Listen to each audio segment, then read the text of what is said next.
Fantasy matchups. Chuck Liddell's been talking about this fantasy matchup for a while now. He believes he would win this fight in his prime. You might have already guessed it. Chuck Liddell versus Jon Jones. Let's go, baby. He's going to take me down, and so he's going to have to strike with me. So now he's got to play the striking game with me. And, the way he strikes, I see me landing a couple big bombs, and I don't think his chin's been tested the way I'll test it.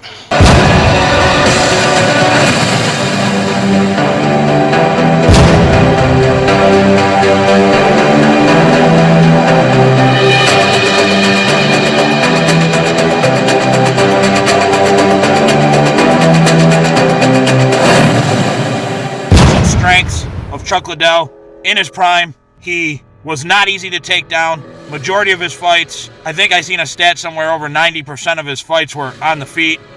So a strength of Chuck Liddell was he didn't get taken down easy.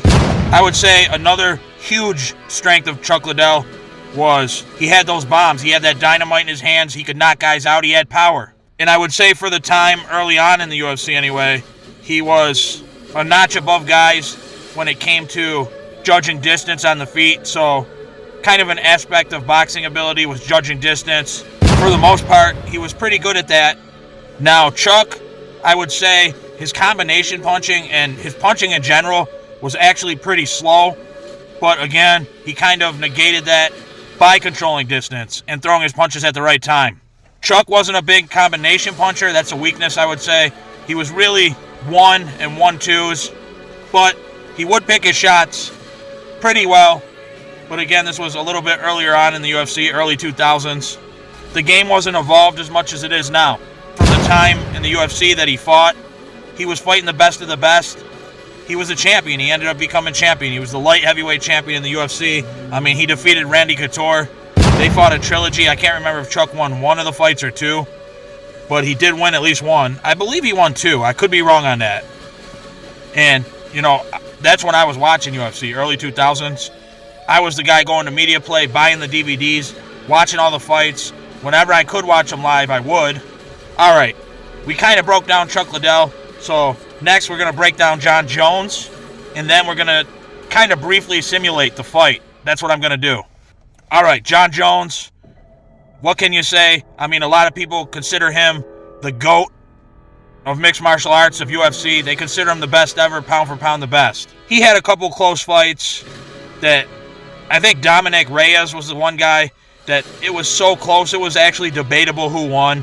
And I know that happened at least twice. But Jones also, he does have that disqualification loss from throwing those illegal elbows. But, I mean, he was dominating that fight. Jones was dominating that fight. I mean, it was the most one-sided thing ever. That should have been a win on Jon Jones' record. Strength of Jon Jones is, I mean, he's pretty much a master of distance in there, judging distance. Jon Jones could keep it up, and he came with that athleticism as well. Speed, advantage goes to Jon Jones. But he also, majority of his fights are also standing as well. Guys just can't take Jon Jones down. That doesn't happen. Jon Jones also has power. He stopped a lot of guys. I mean, he stopped Cormier. Some people consider him an all-time great. I mean, over the years, Jon Jones just put a beating on a lot of guys. Rampage and all former world champions. Rashad Evans, as of recently, he's a very inactive fighter. He's just recently had an injury as well.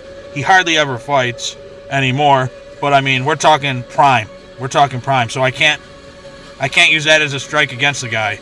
But I have heard a story and a few stories about Jon Jones sparring in the Western New York area and with some really low-level professional boxers, bigger guys, but the word from these guys that I've known personally is they kind of got the better of Jon Jones. Now, they all gave him credit. They said he does have hands, but they got the better of him.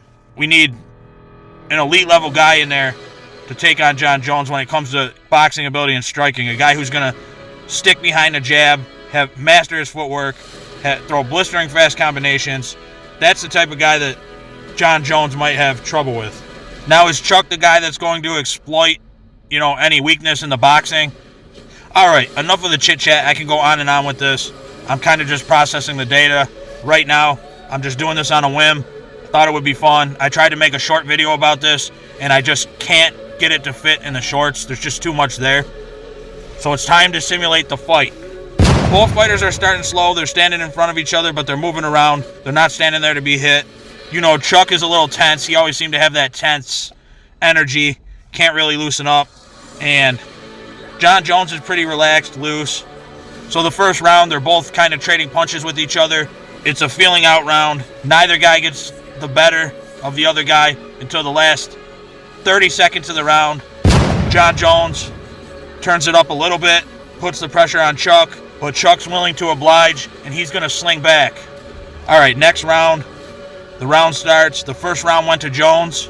The second round, same thing. Jon Jones is controlling it. He's landing shots. Nothing devastating. It doesn't seem like Jon Jones has really turned it up yet. Chuck, still really fidgety, trying to land that big shot, but not being overly aggressive. At the end of the second round, Chuck lands a big uppercut. The beginning of the third round, Chuck Liddell, he's feeling a little comfortable. Both guys are throwing punches. Jones is a little more active. Chuck is getting comfortable at this point, and he telegraphs a big uppercut. Big mistake, because a student of the game, Jon Jones, he expected this. He was waiting for it. He got surprised by it in the second round, and he wasn't going to let that happen again in the third.